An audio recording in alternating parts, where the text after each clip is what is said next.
All right, so welcome back to another episode of For The Ages, where we talk about all things golf and golf history.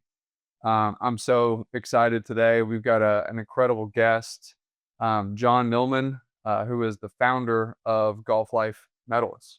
What's up, John? How you doing? Doing great. Good, good. Man. So, John, if you don't mind, maybe just give us a quick intro on yourself, how long you've been playing golf, a little bit about you, and then obviously, touch on, how Golf Life Medals came about. Sure. So I am born and raised on Long Island, not far from Bethpage. Now I live 5 minutes currently. Golfing since I'm 13. I just turned 51. I started out really just teaching myself. I wasn't great. Played a little high school golf, just winging it. Golf wasn't cool back then.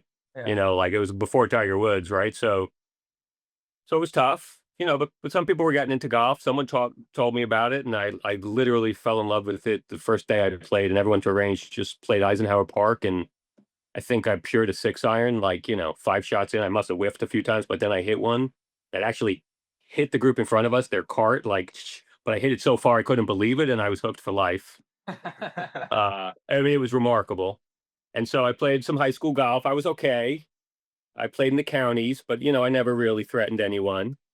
One of the guys I played with from Clark made the pro tour, Origin Atwall. Wow. Became friends with Tiger.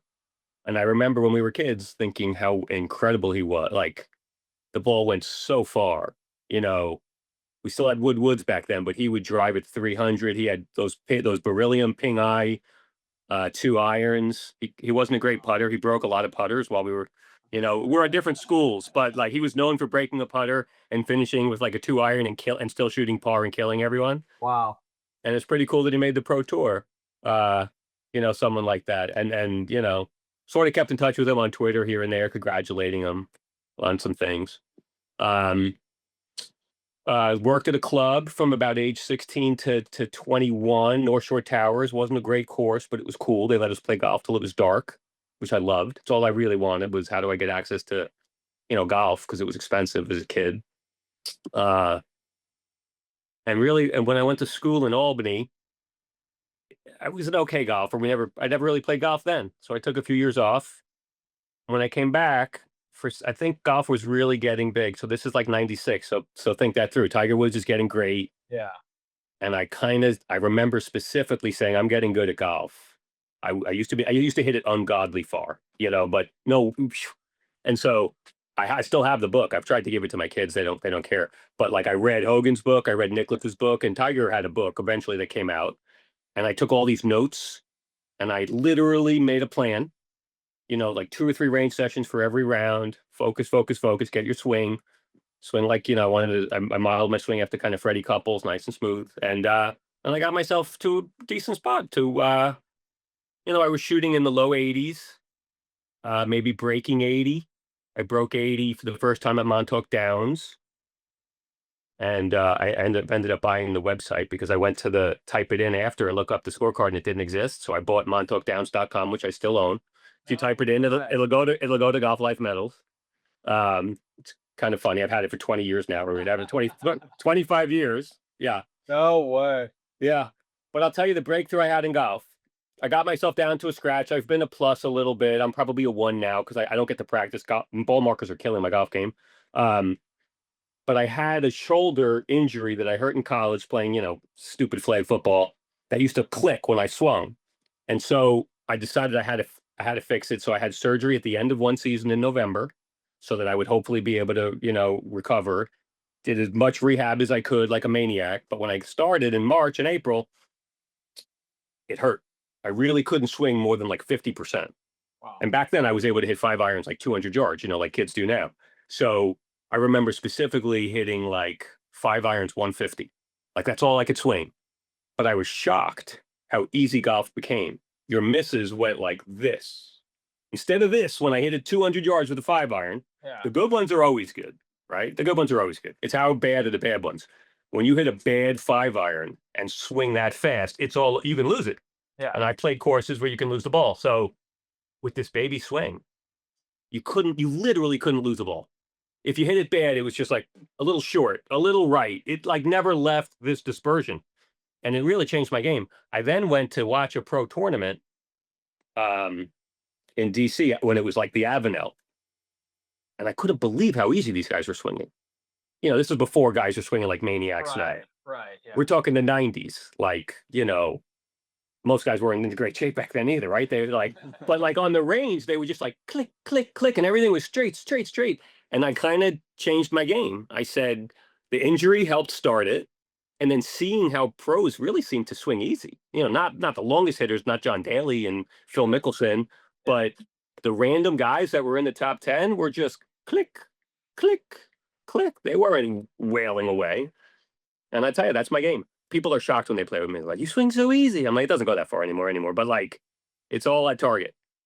I don't, the ball doesn't zing I don't swing hard enough for that to happen. Yeah.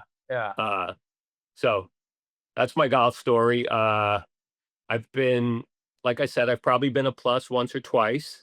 I won a club championship at one, which was a big deal for me at Pine Hollow. I beat a guy that was, if you look him up, an incredible amateur, Phil Gutterman. Sorry, Phil. He's got to have won 20 by now. He's won. He was trying to win his 16th there, and he's won 5 or 10 in Florida. Incredible. I think he's won like the Long Island Open when he was younger. Incredible golfer. So I had my weekend and I cleaned him out. And then I got my ass kicked the following year by a different guy, but that's golf. I like to play competitive golf. You could probably see some trophies behind me, but they may be blurry. Some of those are from the club. Some of them I've won. My biggest win was me and my partner, Frank, won the biggest Long Island 2-man event about 4 years ago. Wow. We were, we just play. He's a little better than me. I was probably a 1 or a 2, and he's like a 0 at the time. And we're playing all the best guys in Long Island. We're just expecting to have fun. And the first year we came in like second or third. I'm like, whoa. Wow. And then the second year we did it again, I think. And then the third year we won the fucking thing. We won. I hope I can curse on this. Can I curse on this? Yeah, absolutely. Yeah. I guess we're talking Rich Bean. We better be able to curse. Sorry, Bean. But we won. Like, shock. It was the COVID year. It was shocking. And I tell you, it was anticlimactic because it was a really big win. Yeah. And like, there was no one there. If you don't win those events, guys just disappear. No one celebrates. Right. No, they hardly gave us the trophy. I remember thinking they didn't even go to take a picture. Like, we're eating our cheeseburgers, me and my buddy, with this little tiny trophy here. This little one. I have much bigger trophies. This is the biggest thing I've won. This is the 2020 Sands Memorial 2-man, the biggest Long Island 2-man event. And yeah, it was kind of like, here's your trophy and your cheeseburger. Yeah. I had to ask for the picture. I had it because the picture that goes in like the local paper, I'm like, no one's going to take a picture. They're like, oh, take it right here. I go, we're standing up. Yeah. I'm not taking it in front of these cheeseburgers. No, So me and my partner talk about that all the time. We have one picture from it, and I go, we'd be sitting in front of freaking cheeseburgers if I didn't say no. True. Yeah. And I don't think I've played that great since then. Not great last year. He played better than me. Last year we probably were like 10th. Nothing great. I'm 51 now, so I can give a run at the Long Island Senior Open, which I qualified for last year, ironically.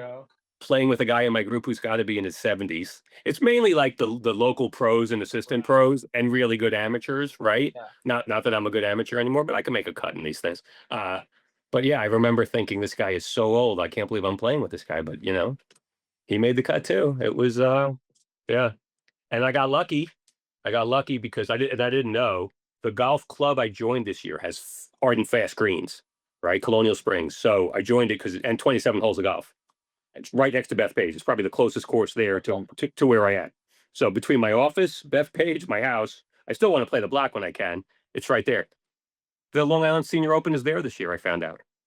Oh, that's awesome. So if I could figure out how to make putts at this place, I may be able to get in the mix again. But the truth is, the ball markers, which we haven't discussed yet, have ruined my golf game.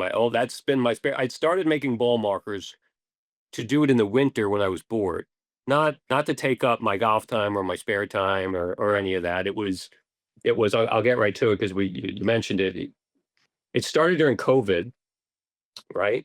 COVID locked everyone down. They shut golf off for a day, and everyone panicked on Long Island. So they opened Bethpage back up, but put these like special rules where they spread everyone out. You couldn't come early. So if you got to play, it was like an incredible religious experience. You literally didn't see the group in front or behind you. You finished in 4 hours.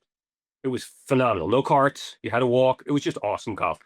But when the winter came, right, it felt like there was nothing going on in the world. I'm like, what are we going to do? You know what? The kids are downstairs playing video games. I'm going to try banging wedges, and I'm going to try and like customize I have a million old wedges. Let's have some fun. Except it's really hard. Like the metal's hard. Stainless steel wedges are hard. Just practicing is hard and expensive, wedge heads. So I immediately, pivoted to just say, all right, I better get some like blanks to practice on before I go back to the wedges. And it was like a, epiphany. I just started making ball markers by accident, and they were more, fuck you, fuck bogeys, fuck golf, fuck this, go fuck yourself. Go fuck yourself was my famous marker because that's the one I listed on Etsy that Rich and his buddy Rob Lee found. Okay. If I didn't make go fuck yourself, if it was just like, I heart golf, they never would have picked it. They never would have said, now I got to see what this guy's about. I mean, give me that marker. That's kind of what happened. I started making them for fun, and my friends were like, dude, these are great. Why don't you post them on Etsy, which I had never heard of? And I looked it up. I'm like, oh, it's perfect. It's for like homemade stuff. Great. If you don't want to buy, don't buy. It doesn't like cost anything. I'll just list it. People started buying them. And within a month or two, Rob Lee, who's Rich's counterpart at Sky Sports, he does like, the broadcasts, bought some, my first international order, spent a ton of money on like shipping. I didn't even know who they were. I didn't know who they were for, but I was like, wow, this guy spent like $60 on one of these little pieces of metal that I'm making in my basement. Like, I got to send him extras. So I sent him a bunch of extras. And when he got them, he's like, oh my God, like, that was so nice of you. Did you know who that was for? I go, no, what are you talking about? He's like, let me show you. And he sends me a video of Incy Mehmet, who you may not know, but if you watch Sky Sports, she's like the walk and talk and all the events. So he's buddies with her. He's buddies with Laura Davies and Rich, Paul McGinley. It's like, if you want, we can make markers for everyone. How about this? I want to make one for Rich with his nickname on it, and he gives me his nickname, which I'm not going to share. And so I'm just making them markers for fun, and that's how the whole thing basically started. Like, Man, they found me on Etsy. yeah, that's an insane story, man. I appreciate you sharing that. I think of it almost every day of like a pinch me moment because I get to talk to my guys I looked up to, like legends, Rich gave him at first it was people I didn't know, like Incy I never heard of, but then Tommy Fleetwood starts playing one because he's buddies with Rich. That was crazy. And then eventually I find out the same tournament which was the 2021 PGA at Kiowa, that Rich gave Tommy the special markers he had me make him. I made for like 5 people. I made for John Rahm, who became #1 about 2 months later. I made for Phil Mickelson, who won that tournament at 50-something. He won that PGA at Kiowa. He played with your marker? I do not believe he played with it, but Rich said, anyone you make a marker for, I'll put in their hands. So I just said, I have a week. I made one for Phil. I have a whole picture of the markers I made. And his was crazy. It just said Phil Rules. It was a titanium Damascus marker. It's the only one I've ever really made something like that. I made one for Rom with his kids. He just had his first child. I made one for Tommy with his child. I made one for Poulter that looked like a license plate of a Ferrari. Because again, Rich is friends with all the European guys. Yeah. Right. Yeah. So, and then I made one for Rory, who just had his baby Poppy. Yeah. And so I put her birth date on one side and Poppy on the other. I didn't have any idea what to do. Tommy immediately starts playing it and is playing okay. Still hasn't won an event, but he's won on the DP tour with it. Yeah. So I have a picture of him holding it up after winning on the DP tour. And Rory, I never heard anything. Flash forward, I don't know, a year, 18 months later, my phone starts blowing up from like the flag football field. You got to watch the golf. I'm like, I can now. It's on tape. I'll watch it when I get home. Like, no, Rory's using one of your markers. I'm like, that can't be. They're like, no, it's definitely one of yours. And it actually happens to be the owner of the golf club, fishing club that Darren Clark's a member of, because by now I've made him a boatload. So it's him telling me this. I'm like, what? He's like, no, it's definitely one of yours. I know what yours look like. I have a bunch in my shop. Check it out. So I get home, sure enough, they're for whatever, I don't even know why they're doing this, because normally they don't zoom in that close. He's Right. messing around with the line. If you've looked me up at all, you probably said, I probably posted the video. He's messing with the line, and Faxon is talking about it because he's his putting coach.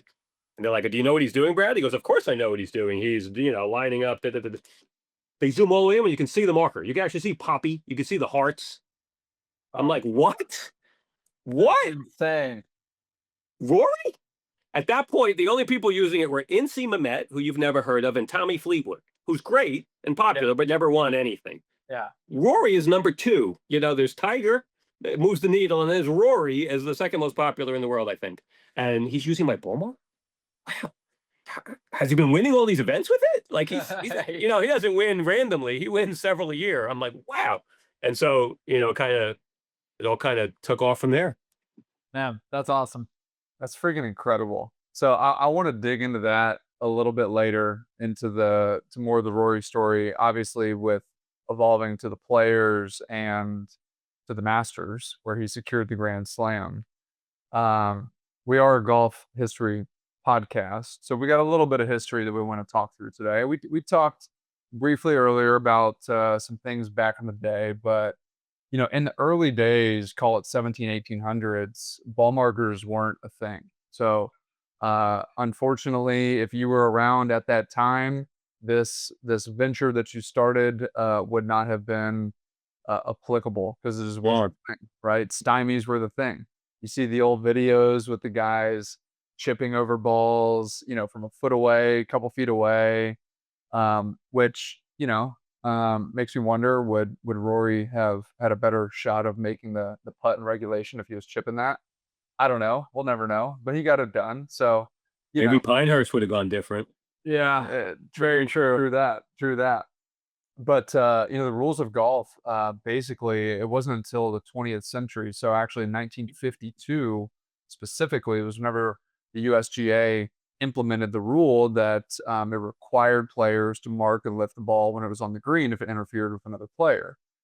So like early markers, basically just like whatever was in guys' pockets, right? Coins, buttons, like whatever was convenient, but nothing like really official. So it was like more the convenience side of things.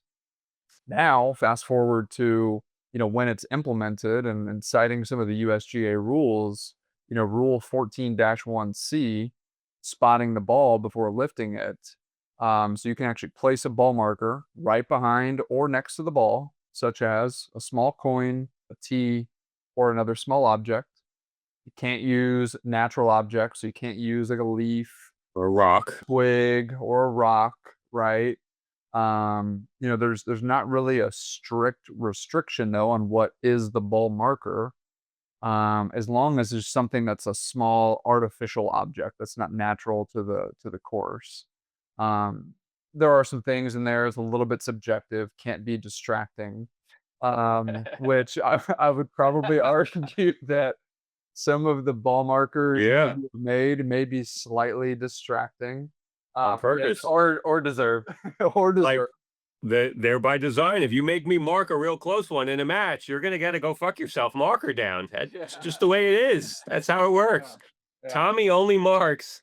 Tommy, the first ones I made Tommy were Everton on one side and fuck bogeys, and every par putt was fuck bogeys up. That was his rule. Every par putt, fuck bogeys up.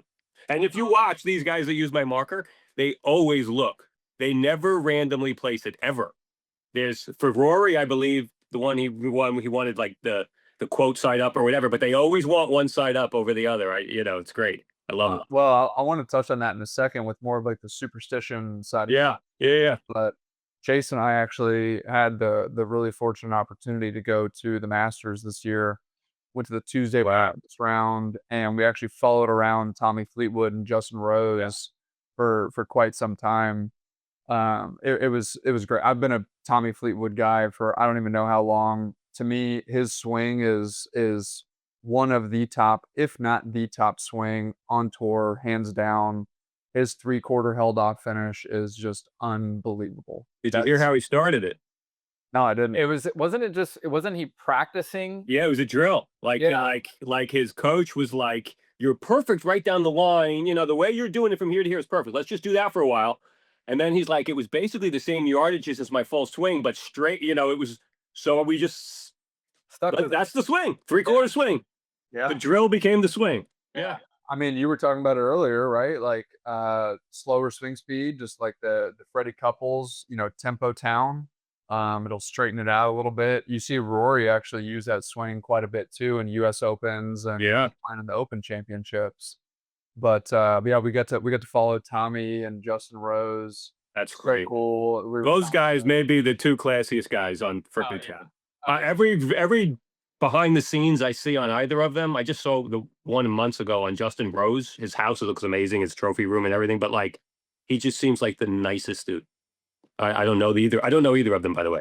But he just seems like everything I hear. Rob and Rich will talk about Tommy a lot, and all they say is incredible things. Just a totally cool dude. Well, yeah, Justin Rose, class act. You saw him say he handled himself after the Masters. Funny enough, this will be my one shameless plug of the episode. If you go to our For The Ages Instagram account, there's actually a situation where we were on 18T, but we weren't right next to the tee. We were like probably 40, 50 yards down. And as Rosie was coming down 18, I had seen a video recently about him skipping rocks and trying to get the feeling of like the right elbow getting tucked. And I just like shouted out something like, "Hey, Rosie, keep skipping those rocks." And He loves it. without fail, he looks up, acknowledges it. Chase has his camera ready, snaps him going through the motions of the same rocks. That's awesome. Yeah.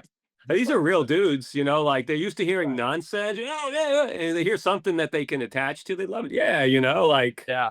that's awesome. Yeah.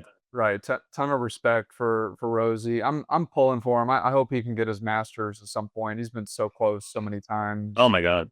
That would be But, incredible. so we teased it out a little bit earlier, but kind of like the ritual, the psychology around ball markers, right? It's a very personal thing with golfers. You can attest to it, I'm sure, playing as long as you have. I know Chase and I can as well. You know, it's a very deliberate thing of what ball marker am I going to be playing today, or it might even just be certain themes, right? If you go on a heater and you're dropping putts, that might be your ball marker for who knows how long, right? Yeah. So, you know, going back to like the superstition and sort of like the identity of it, it surprises me not the least bit that guys like Tommy and Rory, they're so diligent on making sure the side of your ball mark is up the way that they want it. But as golfers too, we're creatures of habit. We want to be in a routine. We want things to be the same. That sort of helps, you know, helps calm the nerves in some situations. You got knee knocker putts and things like that. But yeah, I guess I got to ask the question here too, because, you know, you are in this business, but what is your preferred ball marker that you play most often, or are you switching it out on a regular basis? Yeah. So I'm pretty unique in that I have access to more ball markers than most people. Yeah. And now I'm in a unique spot. So typically what I do is I make when I'm making markers for like Rory, I make it a few times and then all different ways. And then I'm like, Harry picks, Rory doesn't pick. You know, I talk to Harry all the time. I'll be like, which ones you want? Or and then I play the other ones. So I'm typically playing the B markers that I make for Rory or Tom or Tommy, Tom Kim. I use the backup. So, you know, like here's one I made for Tiger. Oh, wow. Sick. On the back has all of his wins. You see that? Yeah. Oh, that's so cool. So I actually got that marker too. This is the backup. I got this marker when Beamer played in the PNC with him and Charlie, like 3 years ago. Beamer and his son were invited because Beamer's a major champion. He didn't get invited back. He was bummed. He was like trying to, because he's like, it was the greatest event ever. I think his son Michael aged out because he's in college now, and he's also huge. Yeah. So when Beamer shows up with Michael's like 6'5". It looks like, okay, this isn't the father-son anymore. This is right. It's a different thing. So so he didn't get to go back, but he did get markers to both of them. Tiger will never use it. Tiger will only use a quarter with the birth year of his dad on it. Wow. Okay. So I've tried to remake him quarters out of copper. I actually bought a George Washington head. I typed Liberty, or I'd stamp Liberty, the same birth year, which I forget. I think it's 1934. I have it written down. And I made him a bunch of those that I actually got to him also, but I'm sure he'll never use. Yeah. Through Luke Leonard's son, I became friends with Justin Leonard, who asked for a marker. And then he won with it. He won like his champions event. And so, of course, I made for his kids because his son plays at Villanova. So I'll just make anyone markers that I can, right? So once I knew he played high school golf with Charlie, I'm like, hey, would you mind giving these to Tiger? And he goes, no, no problem. So he's like, I don't know that they'll ever use it. But I asked Luke, I go, Charlie just won a really big event. It's the biggest event of his life. I don't know if you guys saw. Yeah, He cleaned out every top junior in the country. Yeah. That's basically a major. He basically won a major at his age. I'm like, any chance he was using the marker? Can you? He's like, I don't know. You know, I guess he wasn't going to ask him. I don't know how approachable he is or whatnot. Right. But in my mind, there's a chance. And but yeah, it's like my personal go-to is if I'm playing well, that marker stays with me, and I'll change fast because I always have so many. So right now I'm playing one of the Grand Slam markers I made Rory. Usually it's the first thing I grab out of my bag. But when I'm not making putts, I'll just swap anything out. First I do is I'll twist them. So I start one way, then I'll go 90 degrees, you know, like I give them a chance. If I get like 4 holes and none of these putts are going, if I have a good putt and it doesn't just go in, that's okay. If the putt's like 5 feet, if I'm all off the lot, that marker's got to go. Yeah. It's not the marker's fault, but I need something else. You know, it wasn't helping. Yeah. It may not be your fault, but you were not helping. So Yeah. so got to go. What about you? What ball markers are you using? I circulate between a few. The one I've been playing lately has been the Blue Jack National ball marker. Yeah, I've made for that place. Like a big metal one with like the inside that pops out. So it's a metal acorn, golden acorn, golden or copper, but pretty sure it's gold.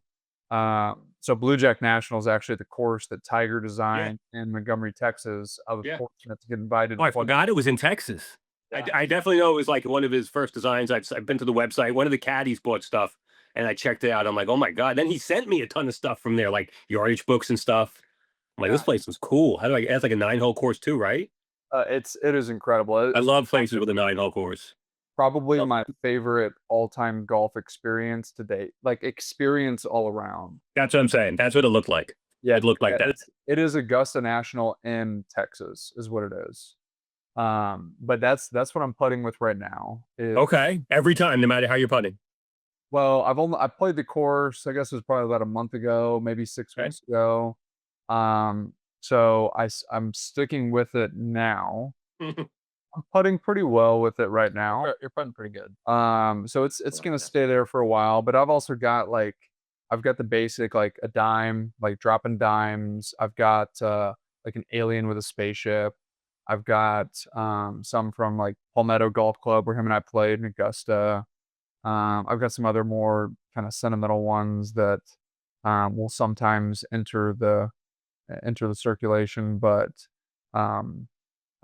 I think coming out of this, Chase and I need to order some Golf Life medals. Yeah. I'll make you guys on it. I need to get some Fore The Ages ball markers created so Chase and I can. I love that. Works. I love that. I actually always used to. It probably was part of the reason I got into ball markers. But like whenever I went somewhere new, I would always buy the big metal ball marker with the thing in the middle. If it was cool, if it was a decent logo, every time I'd buy it. I have a million of them. So I was just looking for the. I'll show you. This is a really cool one. This is the one we got on the trip with Beamer. So Beamer picks me and my son up at the airport. Okay. Yeah. Beamer and his friend Pat. We're going to go play Hazeltine now. Now, let me tell you this. I have a bad back. I have 2 herniated discs. I typically don't golf 2 days in a row. I manage my reps so that I'm not screwed because I've lost golf for time in my life. So I'm knock on wood. I'm in a great spot right now. But I know we're going to golf a lot this trip. So we jump off a plane. Literally picks us up, throws our stuff in the back of this pickup truck, and we just start driving in Minnesota.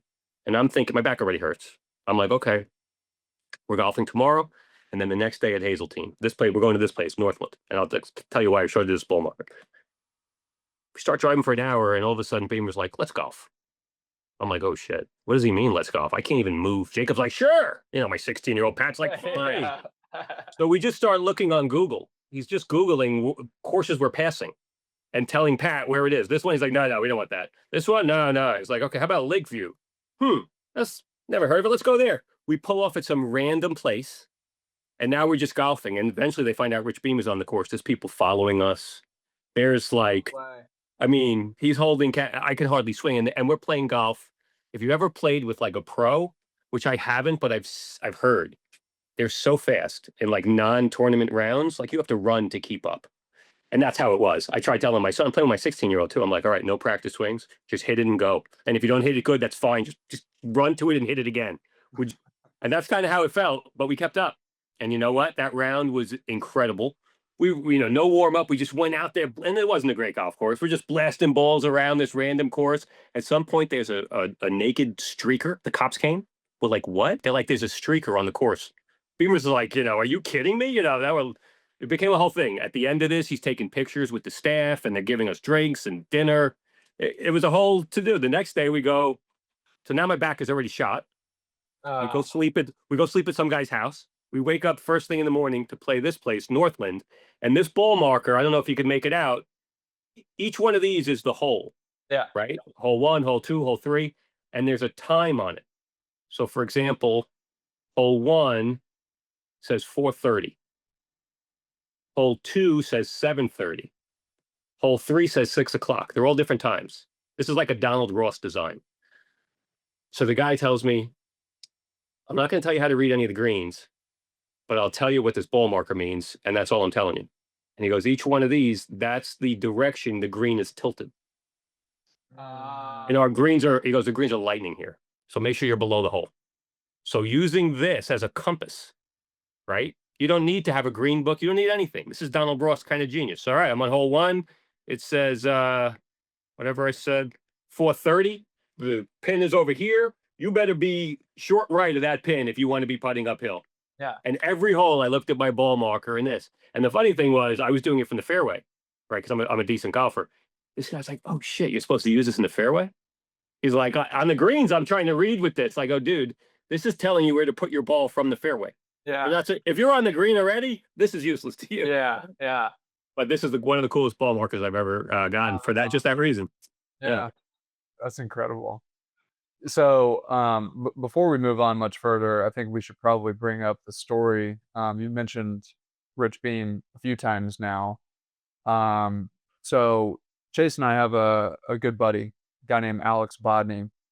I'm playing golf with him at Barton Creek. This is probably 2-3 months ago here in Austin.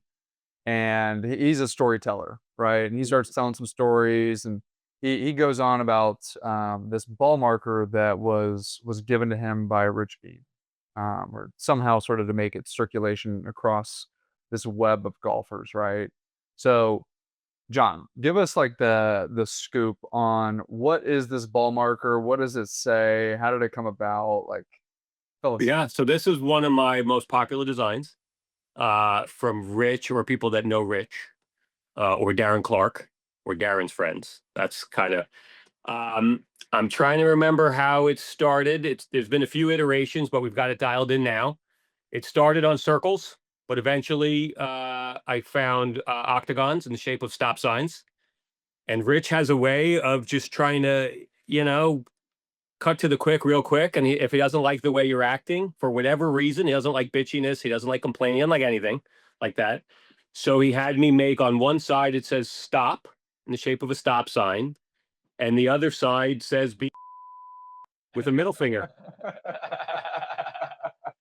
And by now I have made hundreds of those that have been given to all different people. I believe that one of Rich's ultimate goals, he wanted me to originally put like serial numbers 001, 002, and he wanted to, I think, keep track of who was getting them and eventually see if one would ever make its way back to him from, his plan was to make sure that people would pass them on. Don't hold on to it.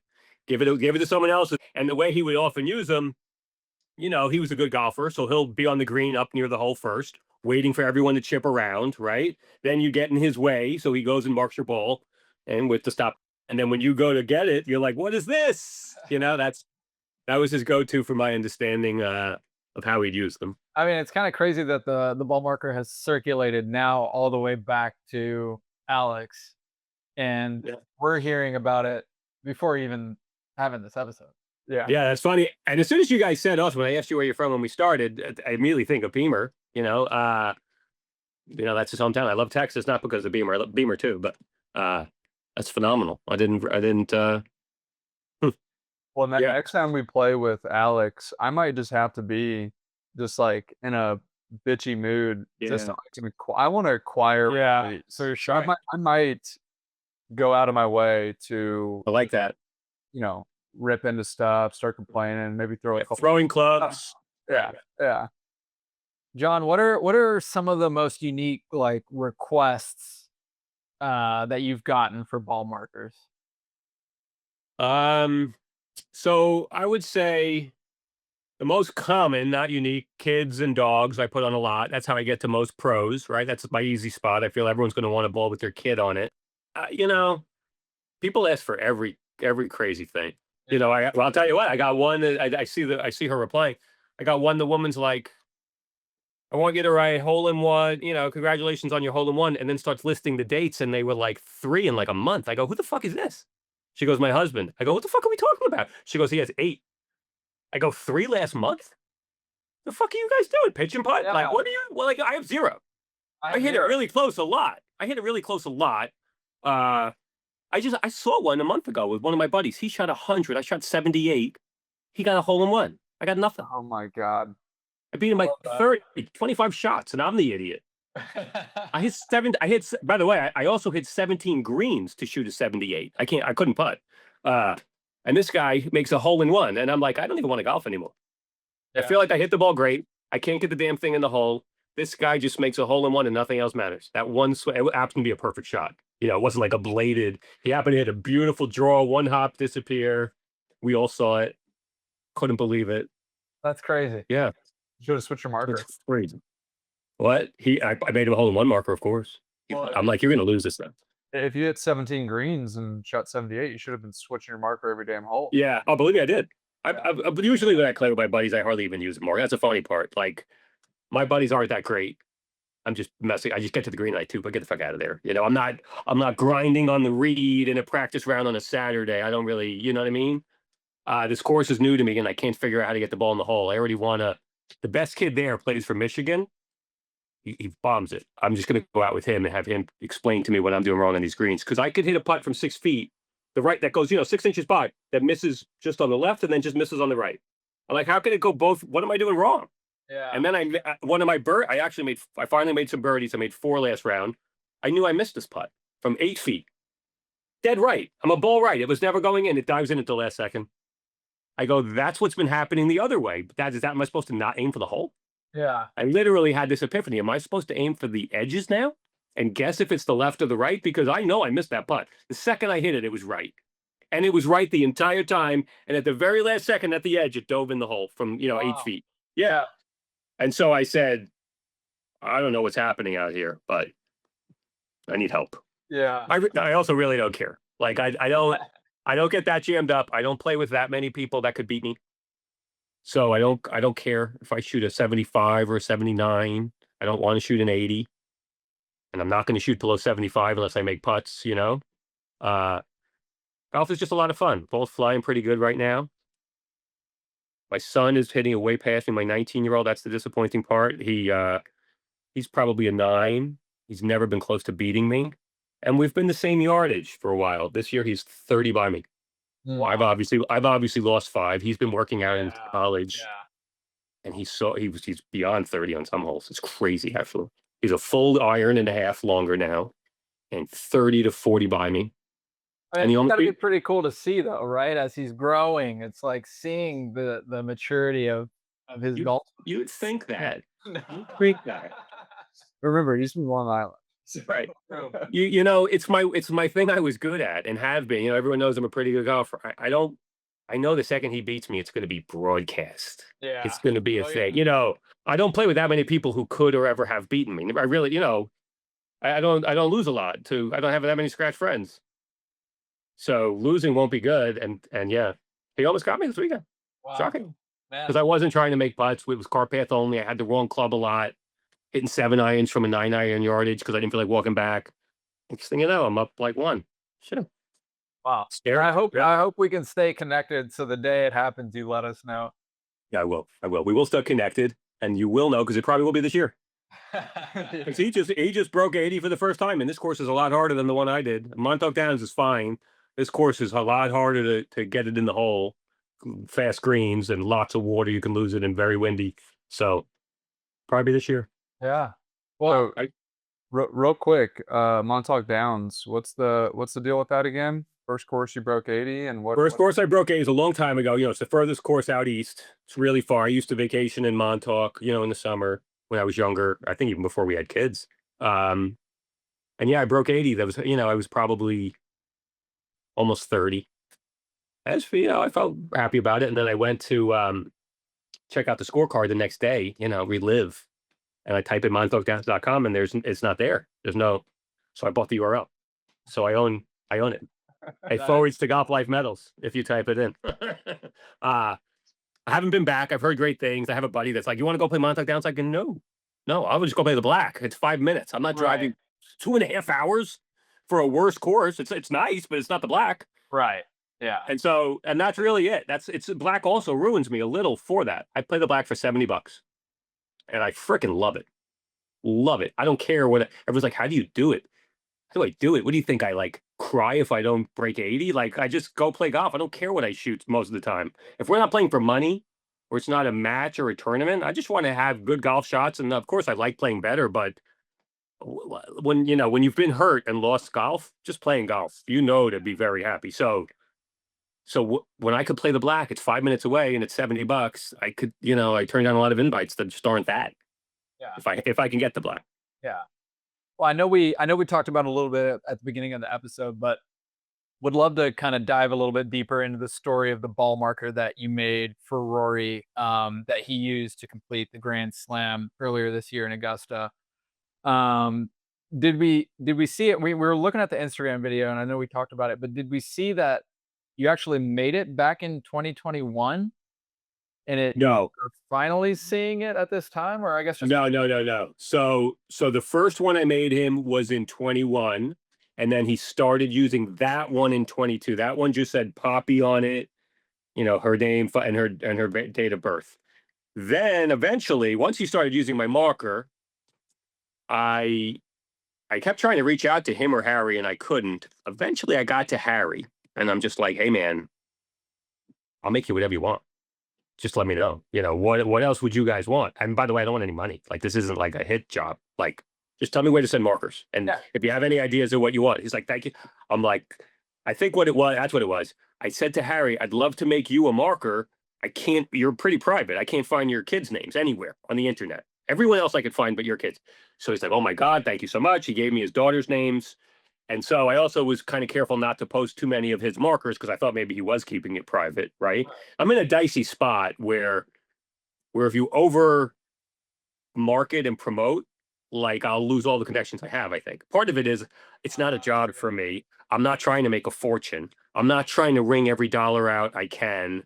I'm just happy to be friends with these people, right? For whatever they want to send me. I got flags all over my golf shop from famous people. Justin Leonard, Anthony Kim, Darren Clark, Rory, the whole President's Cup team, Tom Kim, like all these people that I really like. And if I overdo it, I feel like, they'll cut ties. Like I always think some of these things I say to Harry, he may block me. Hopefully, if you're watching this, Harry, do not block me, please. Like, for example, before last year's Masters, right? Rory was playing great. Yeah. And he was seeing Butch Harmon. And that's actually leads into the story perfectly. He's going to see Butch Harmon for lessons, right? Butch gets everyone to their majors, right? And that's when he actually gives an interview that if you watch some of the videos probably on my site, I probably have a link to it. And Rory is giving, I don't know who he's with, but he says, so I was going for a lesson with Butch and I went to kiss Poppy goodbye and tell her I'll be back in a few days. And she's, Dad, where are you going? He says, I'm going for a golf lesson. And she says, but Dad, you already know how to play golf. And he's thinking about it. He's like, she's right. Why do I constantly need someone else to tell me what to do when I'm like the number 2 in the world? Like, and been here for 15 years. And really not 15 years, since I was like 10. Since I was 10, I was a better golfer than everyone else I knew. Every coach that told me what to do, I could beat. Every other guy I could beat. I've won everything. why am I always looking for more advice? You know, and he kind of had that epiphany. And so I saw that interview and I just made that marker randomly. He didn't ask for it. He never asks for a marker. Rory's never asked me for anything. Harry will help me come up with ideas that he thinks Rory may like or that we've, you know. So what he did say is Tommy always liked Everton Football Club. You know, they're big soccer guys. I don't really watch soccer. So he says he's a big Man United fan.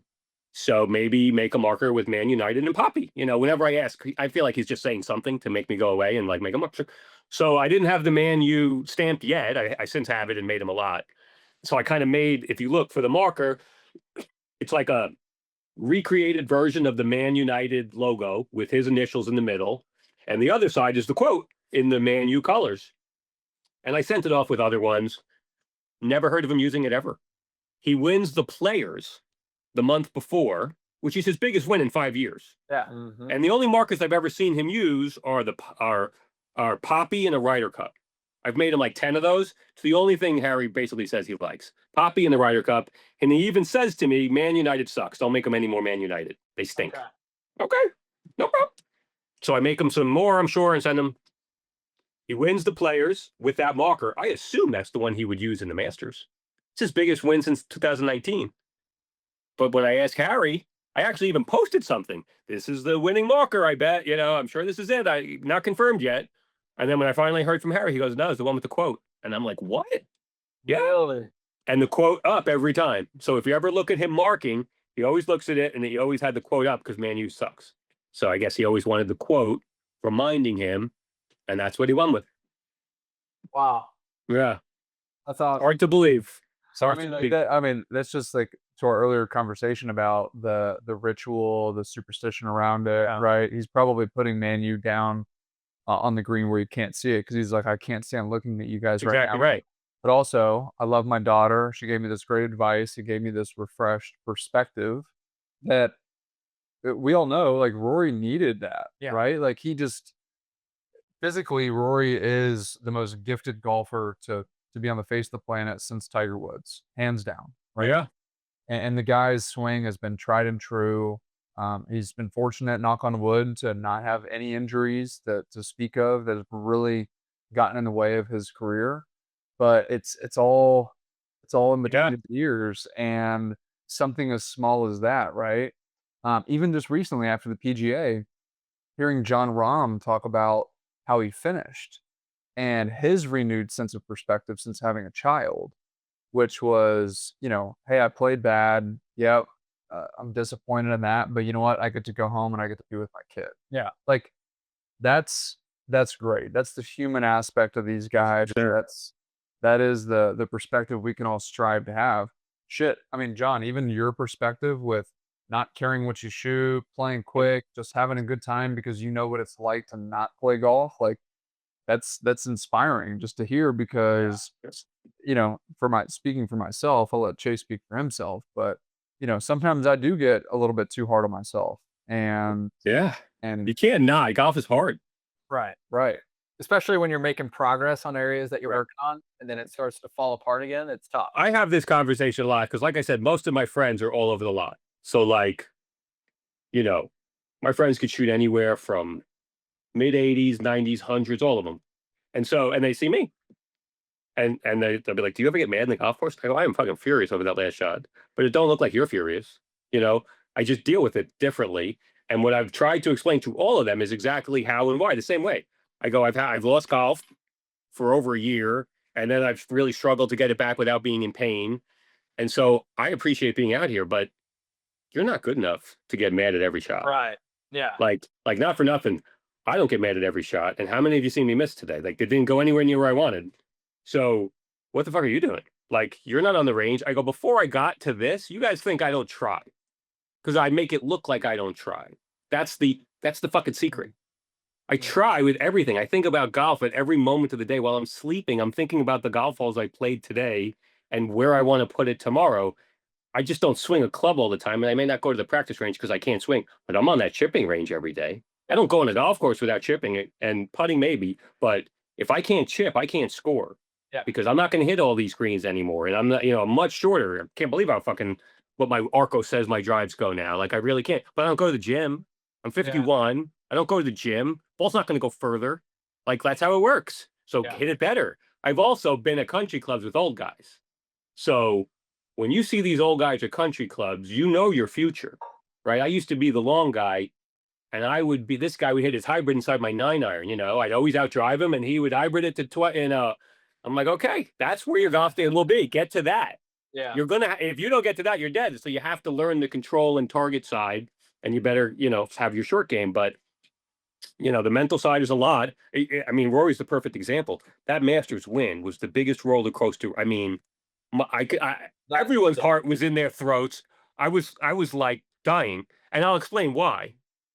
So you obviously remember Pinehurst, Yeah. right? Yeah. So Pinehurst was about to be the biggest win I've ever had for me, from my selfish perspective, right? I've had Darren's won a major, and I've won regular tournaments, but at that point, Rory hadn't won the Players yet. No one won a real big one, and so he's got those putts that he's missing.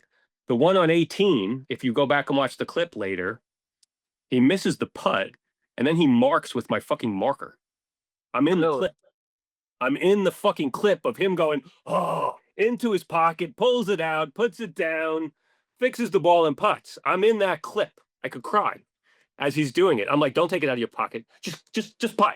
Just put it in. You're not going to win. It doesn't matter. Yeah. He marks.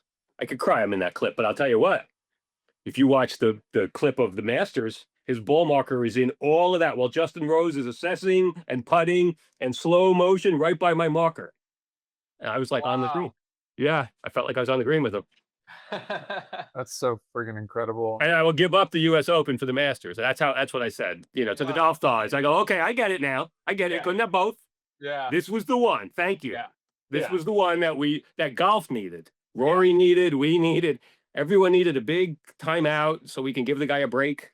He then messed it all up already. Shockingly, I can't believe the bad PR in a month from the PGA, but he'll get it. I saw a video about that earlier, and I think it's understandable. He had some people in the media that kind of betrayed him, and driver testing situation that's going on with the PGA Tour right now, and the Totally media members that leaked that, like, fuck them. That's totally agree. so stupid. They took Scotty's driver, and that wasn't a story. Right. Well, only story is they took Rory's driver. How about they took Scotty, they took Rory, they took why not? Why wouldn't that be the case? Then the whole thing is a different story. He's totally right. They did him wrong, and Look, for whatever it's worth, you are going to go down in the history books Yeah. of the can't take it away. Masters, They can't take it away. the Grand Slam. I mean, him securing it. Chase and I did an episode on the Grand Slam. We had to, right? It was Oh my God. it was only necessary. But I want to go back to a comment that you said earlier, John. This is some of the best advice, if not the best advice I ever got in my golf career. So I played all sports growing up, played junior golf, got really into it. Similar to you, I got hooked, and I dropped all the other sports and just focused on golf. And I got to be, pretty decent. I was competing at a decent level, especially around Houston, Greater Texas, and some other areas surrounding states. But I remember working with an instructor, a guy named Alan Hody, out at Cypresswood Golf Club in Houston, North Houston. And at the time, I'm young, I'm high school, whatever. Yeah, I'm like good at golf, so I've got this like kind of ego and swagger about it. Borderline cocky, I would say, looking back at it, right?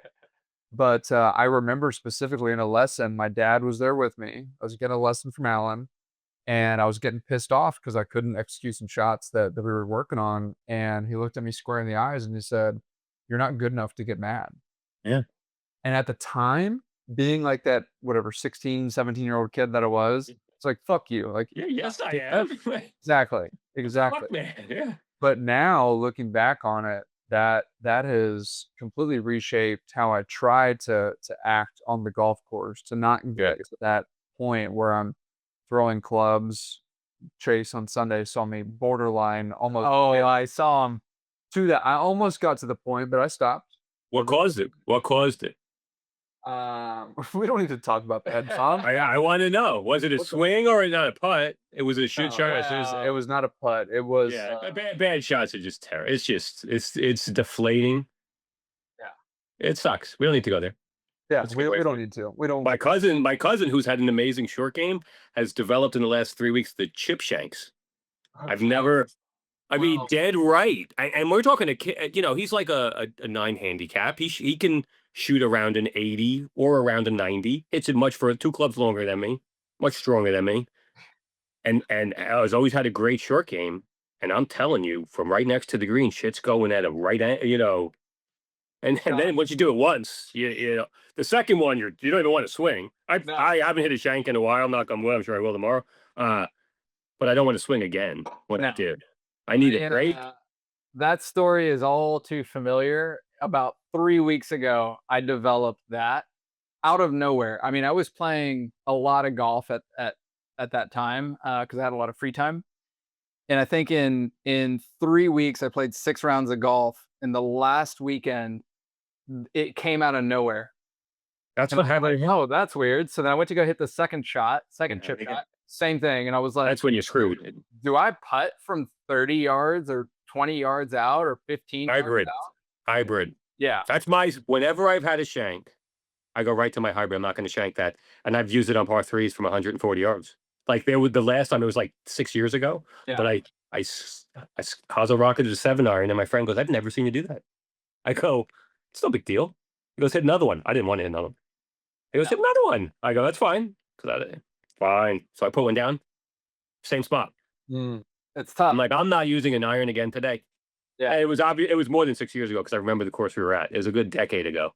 But I just remember using my hybrid, and I've actually told people that it's happened to. I go, dude, you guys just get to a punch shot. Once you get one of those, the second one, you're now locked in. You need to change. You need a whole different thing.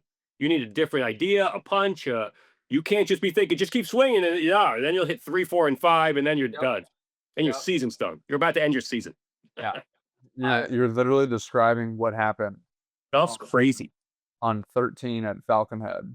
Yeah. Again, we don't need to talk about it, but Chase was like up near the green, and I hit a shot similar to what you're describing, and I could feel Chase looking at me. And at this point, it was just him and I playing. We were paired up with another twosome for the front 9, but they dropped off after the first 9 holes, so it's just him on the back 9. We're flying, having a good time. Pipe a drive. It's a par 5. You know, I'm a decent player. And you know, I'm about 40 yards out, and I've got a sweet spot, just a little wedge into this par 5. You know, get up and down for birdie from there. And yeah, the shot did not come off as anticipated. I could feel Chase from the green looking at me like, "What the fuck?" I don't see it. I don't see this shot from Cody ever. Ooh. You know, that's what happens in my group, by the way. If I do anything that looks anything less than awesome, I'm like, dude, it's 3 feet past the hole. Give me a fucking break.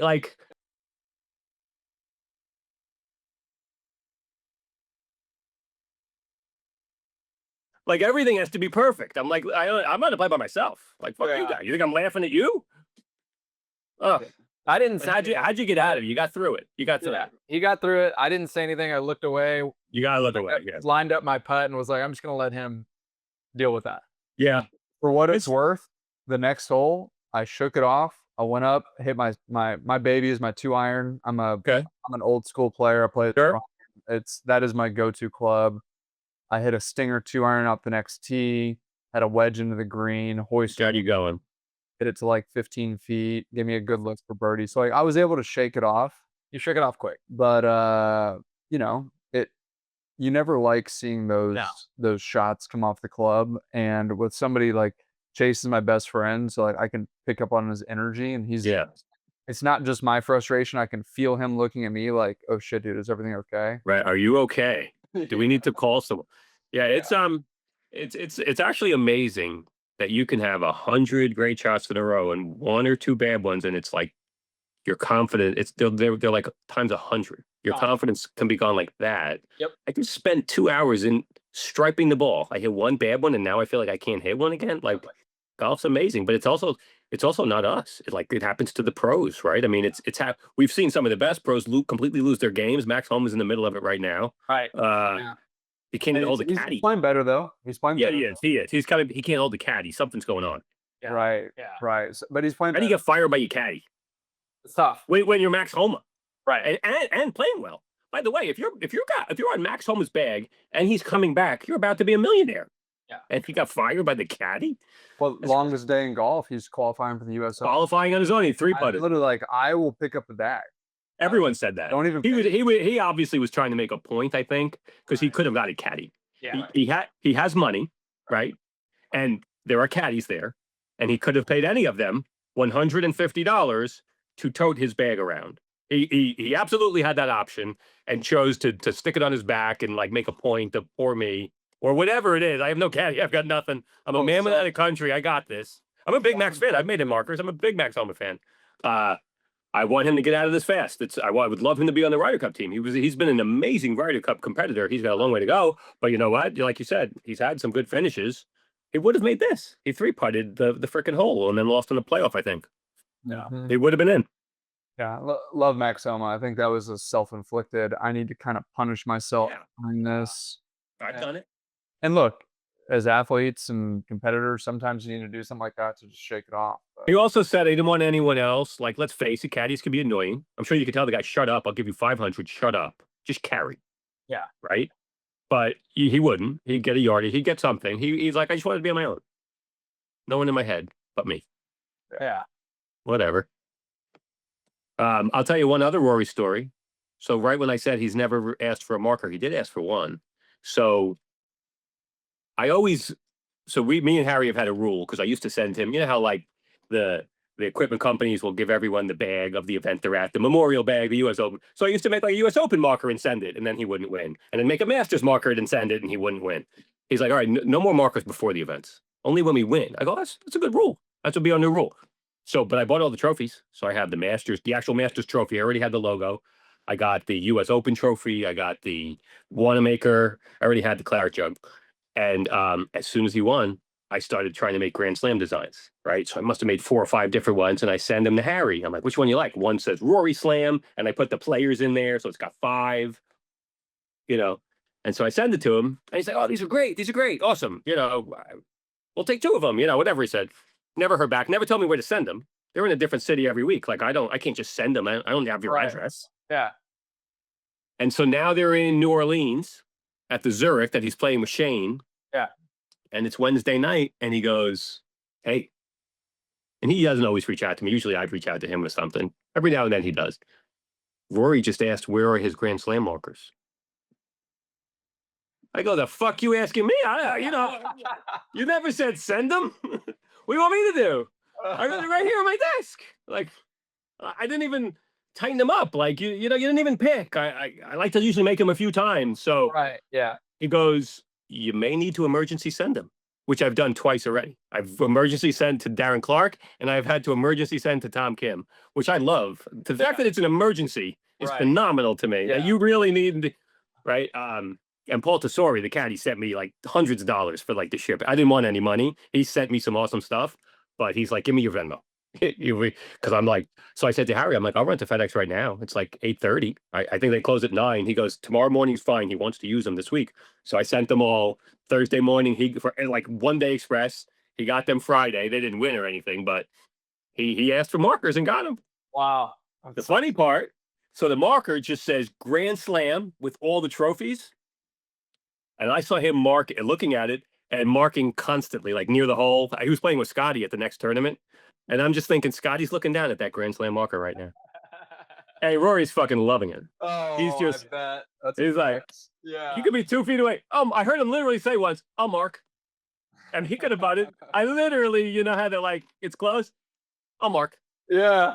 I fucking loved it. I took a video of it. I have a lot of videos of him marking on TV. It's, Man, that's incredible, man. Just the stories that you have. It's just been fun to hear.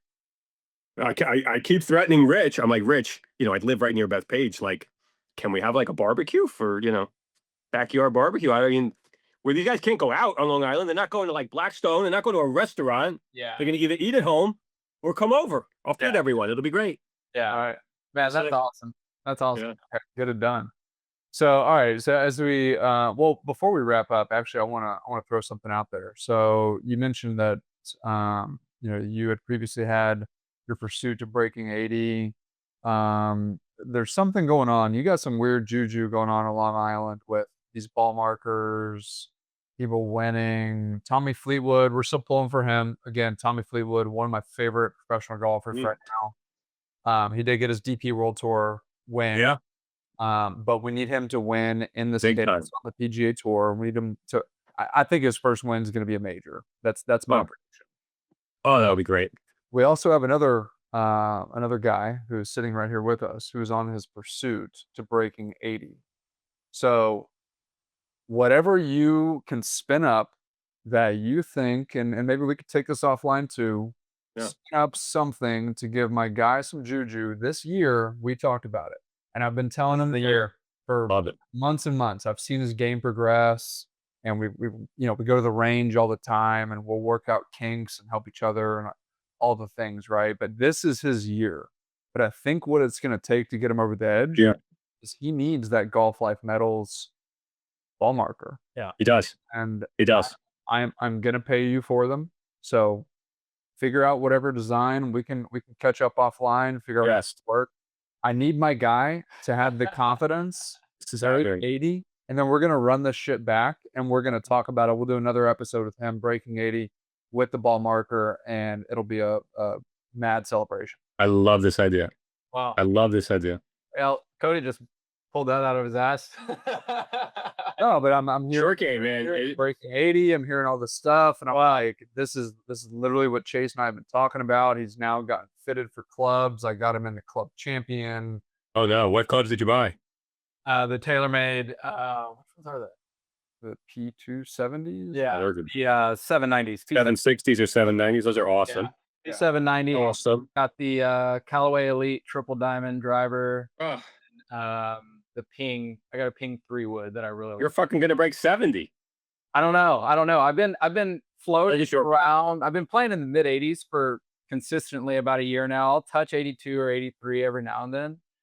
And every time I do, I'm like, dude, I'm one made putt away. Do you Uh, count your shots? Do you like know where you are during your round? Um, Because that'll get you jammed up if you you'll create extra juices if you start like constantly. It's fine to add up your front nine, and then in your head you kind of know where you are. Yeah. But the pros that you don't need to look at the leaderboard no. when you just knowing I'm only one over through 4. I'm only one over through 5 now. I got 4 holes to go. That constant countdown is wasting the energy that you need. It's what am I got to do with this golf ball to put it where I want it on the next one? Because I'm doing this with my cousin all the time. My cousin can't break it. He's constantly adding them up. I'm like, bro, No. it's one shot at it. Especially when when I play tournaments, I am just dialed in. Nothing else. I'm just, how does this ball get there? It's really boring. I'm not swinging hard. It is just, how is this ball going to get to that safe spot right there? Pitch it over to there. Couple of putts. Get the fuck out of here. How am I making par every hole with bogey worst and some looks at birdie and never adding it up? Yeah. And a lot of chipping and putting. That'll really get you down. Yeah. Love it. Cody gave me the advice years ago not to worry about it. I will mark my score, whether I hit the fairway and how many putts it was, and I wait till the very end of the round to add up my score. Yeah. And then I evaluate, like, dang, on hole 13, Sure. I probably hit a shot that I wouldn't have, looking back, normally have tried 100%. to hit. So, Well, I mean, it's the same thing with Charlie Woods and then this AJGA event that he just won, massive tournament. He was interviewed after the fact, and apparently he told his caddy, I don't want to know where I'm at. And he didn't say anything, or he said, I don't want to know where I'm at until like 17 or 18. There's something to that effect. And sure enough, his caddy didn't say anything, and he got 17, 18, and his caddy was just like, hit the green and you're good. Something along those lines. Yeah. I think he missed a short putt in the last hole, and he won by multiple shots anyway. Yeah. I'm a big fan of that. I keep all my stats and stuff, but I don't tally stuff up until after the round, except for the raw score.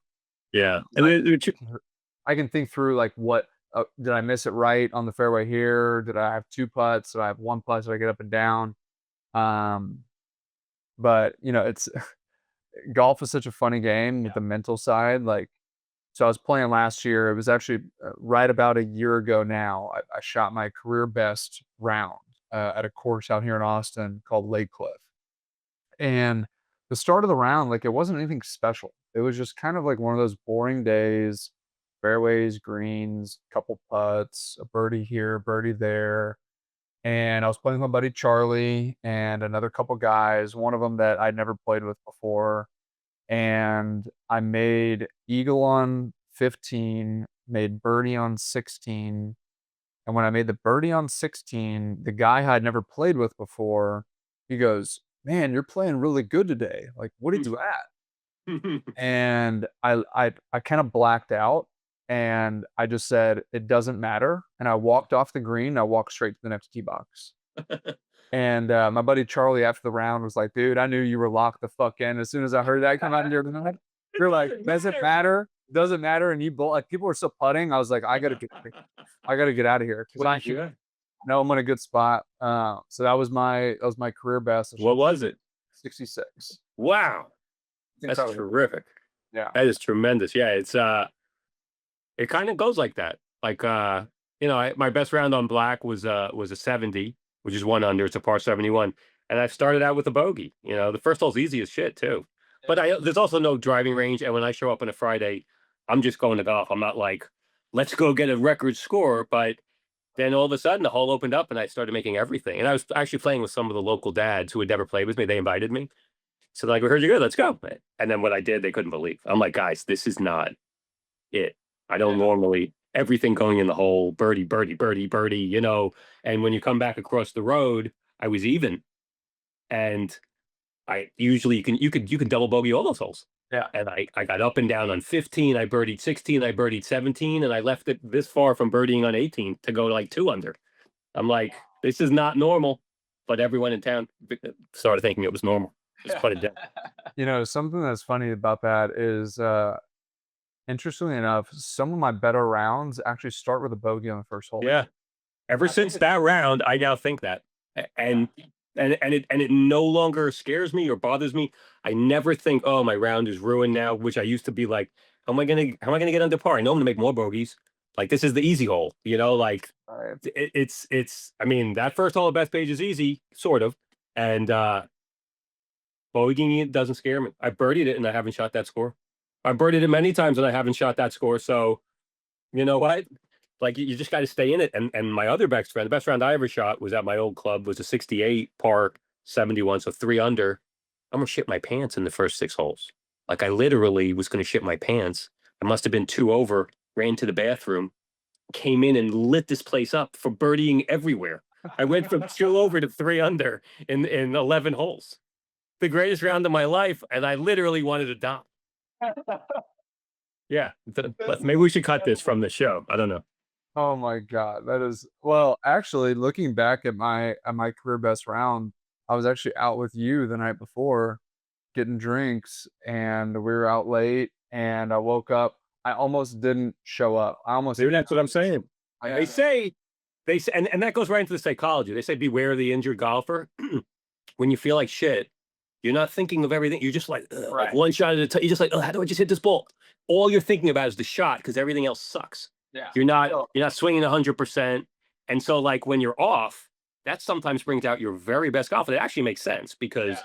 your best golf doesn't come when you're at 100% healthy. You're just swinging too hard at that. You're doing too much. You know, like, even my last round of last year, this is a great story.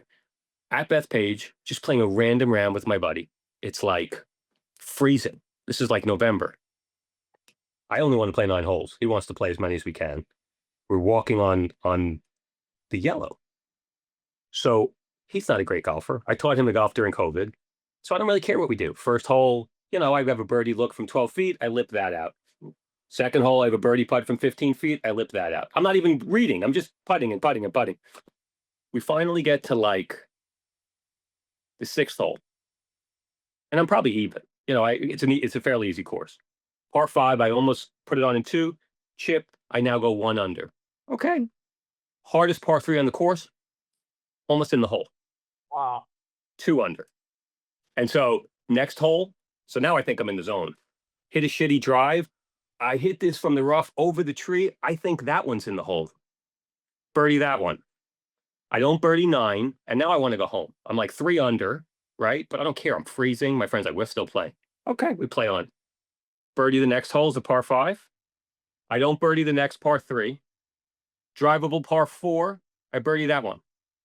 We get to the next hardest par 4, and I put it to 6 feet, and the woman's now counting my birdies. She goes, "Is that 6?" I'm like, "I don't know.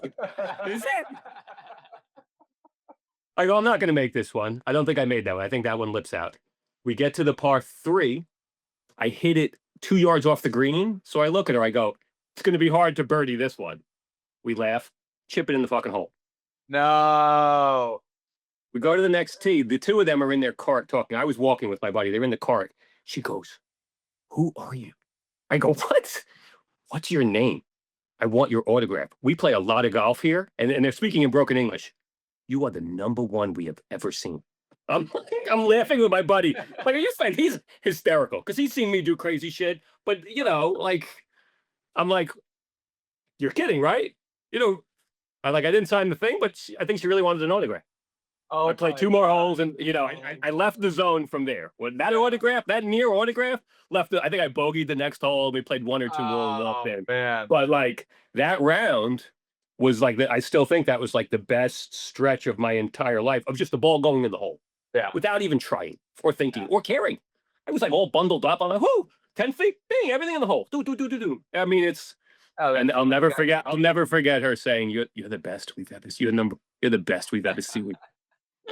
Fuck yeah, that's your new claim to fame. Yeah. That's awesome, man. That's awesome. That was it. Yeah. Well, John, as we come to a close here, we have some final questions that we like to ask whenever we have guests come on the episode. The first one is favorite course that you've ever played to date. So I'm not going to count Black because that's home base, and I would pick it. I would say Pebble Beach. Okay. I love Ocean Course. I play it every summer. That's like home away from home.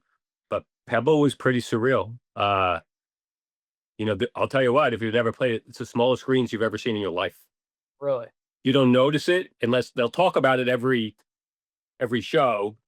Shockingly small. When I say small, shockingly small. And the starter said, just aim for the middle of the green yardage. You'll never be more than 20 feet. I'm like, what are you talking about? That's exactly what happened. I didn't know what he was talking about until I got out there. And every green was tiny. And if you didn't hit it great, you were never up. Like the smallest greens you've ever played by far. Well, as Jack Nicklaus's favorite course, he said, if I could only play one more round of golf for my entire life, it would be at Pebble Beach. Yeah. I made a mistake. I played. I mean, right. He's designed 1 million, and you'd imagine if he designed it, it's exactly what he wants. If he's designed 100, one of them is exactly what he wants. One of them is the masterpiece. He's also played a lot. You would think, Memorial if he was going to play one more. But you just think of the fact that he has had access to every single golf course on the face of this planet, and that's where he picks. Yeah, right. And I'll tell you, I only played it the one time. And the one mistake, because it was so expensive, I was younger, was not taking a caddy. I don't always love caddies. We needed one. There was a lot of, I thought I knew it. I knew the course. I knew every hole from all the video games, but you don't know the yardages. Right. So I hit some shots that were spot on what I wanted, and I was 20 yards over the green. I'm like, what? I thought that was in the hole. Guy's like, nah, it plays 145. What the fuck didn't you tell me? I was playing 165. The 8th hole off the cliff? The 8th hole off the cliff? I hit a drive to the sign. I'm 1 yard from the fairway. Perfect. Looking at the sign, like the picture says, like steep cliff or whatever the hell it said, danger steep. I'm there. I have 165 in my thing, and it's playing 145. And I piped the 7-iron right at it. I'm like, this is in the. I had just birdied 7. And I'm like, this is in the hole. Flies the green. I'm like, what? And the caddy goes, yeah, it plays 145 from there. Awesome. Great. I appreciate it. I could have tipped you, dude. Yeah, I got money. Yeah. Why no? Come on, my guy. Right. He's not my caddy. I'm not your caddy, guy. So that's my advice. If you ever play a fucking great course, you probably need the caddy. Yeah. Always. Yeah. Because you just don't know what you know. And that will take away from it. Like, that would have been really fun to stripe that green. Use 2 irons less and be on the green, I don't think I had a great. I do think I needed to break. I needed to birdie 18 to break 80, if I recall. And that's always my goal, playing a course. Try and break 80. Yeah. I don't think I birdied 18. No. What about a dream course that you haven't played yet? So I would say Augusta, which I don't know if did I tell you the Harry story? So 2 years ago, I didn't finish the story because I went to Rory's thing. So when he was going to see Butch before, not this one, before last Masters, I thought he was going to win. And so I said to Harry, I go, the rule, when you win the Masters finally with the copper ball marker, you got to eventually bring the ball marker guy, right? And he laughed at that. It's all via text. He laughed. He didn't say no, and he didn't block me or ignore me. And so I've thought about that every day since. And then when Rory wins, I screenshotted and sent it back to Harry, like, hello. And he laughed again at it. I think he hearted it this time. So that means we're in, right? I'm in.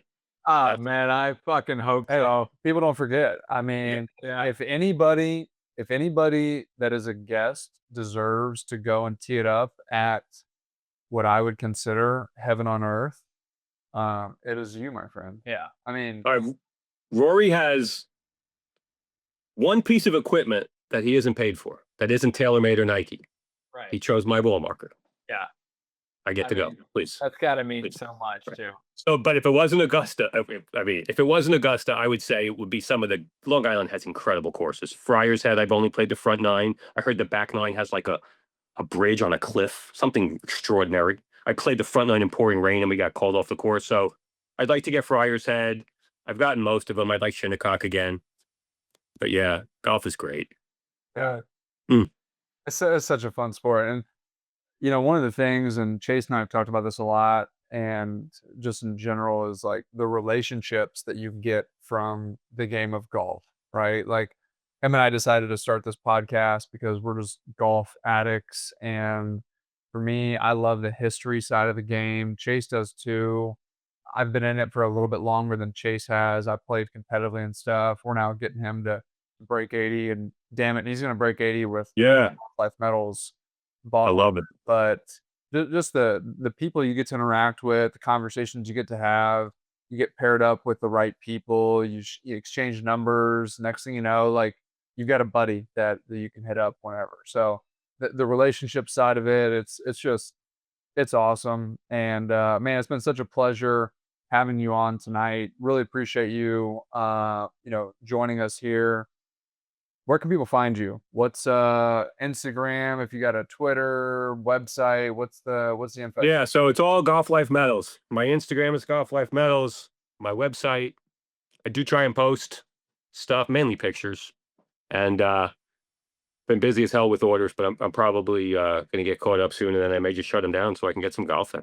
Yeah. I shut them off for the last 2 weeks of May. I turned off all orders on Etsy and my shop just to catch up and take a breath. Like it's health season. Like you gotta get out there.